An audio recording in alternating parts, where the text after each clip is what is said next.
Wah, kaya biasane laren wujud. Kaya biasane laren. Karek mulai bergendli iki apa wis terus gendel.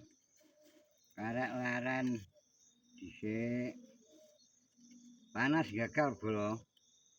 Panasé ora karuan. Tapi ya wis meneh. Wis piye anjen tugase gaweane ya wis anjen panas-panas mbuh. Nek ngono lak kabilan. Ayo kanca-kanca, ayo semangat ngarite. Sing semangat. Aja leren kendak-kendu. Besok nek kowe wis do sukses wae. Iso bar ngarit terus lunga. Mau kafe, mau nggone Indomaret. Wah, sumben wae bro. Nek wis do ngono kuwi wae. Selagine kowe durung ngono kuwi, ayo semangat ngarite.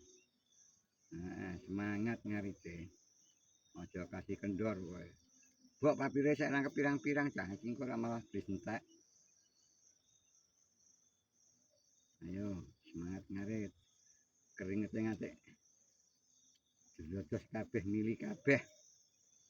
Panas ora memper, panas angger barudan iki malah ora memper bolo. Piye? Panas ora memper angger barudan.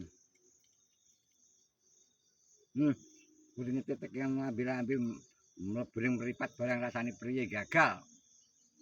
Rekasane ora memper lho ngarit iki dulur. Ya iya. Wong nek bodho kaya aku ya iso ngono kuwi. Gaweane paling rekoso. Enggak apa-apa.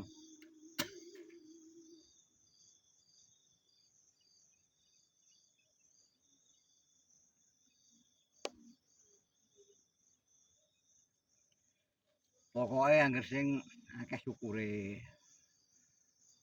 Awak dhewe wis diparingi seger waras, sehat, iso ngarit. Ngono iki wis alhamdulillah karo Gusti Allah Sing Maha Kuwasa. Ngono, aja meri karo pengajarane kanca.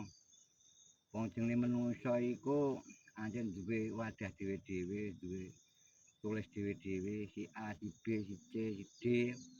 Si A uripe ngene, si B uripe ngene. Lah iki ngono ya dulurku ya. Mula aja meri karo kancane.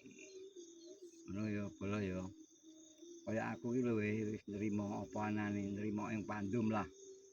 Lah yen dudumane Gusti Allah kaya ngono ya wis alhamdulillah matur nuwun Gusti, bolak-balik syukur sing tak ucap alhamdulillah matur nuwun terus. Ngono bolo. Ya. Terus iki anu apa gene ajakan karo kanca-kancaku mau sing tugas sing ngarit ayo semangat ngarit aja kasih kendor pokoke. Ngono. Kok nek apa jenenge kowe ngaritmu semangat ternakmu apa ki lemu-lemu wah payune mesti akeh, Bro. Payune mesti dhuwur. Kaya wingi kae ana sing ngadol 30, ana sing ngadol ya ana sing ngadol mek 12. Maksudku 12 juta iku lho. Ono ana sing ngadol 30 juta, ya ana sing 60 juta. Bahkan wis sing kelas berat-berat ki ya wis atusan, Bos. Gitu lho, Bos. Nyambi udut, Bos. Nyambi udut dhisik. Meski panas ya piye pancen wis bagiane ngarit nang panas. Keringet ngantek gobjose kaya ngene. Dulurku ngantek ngene.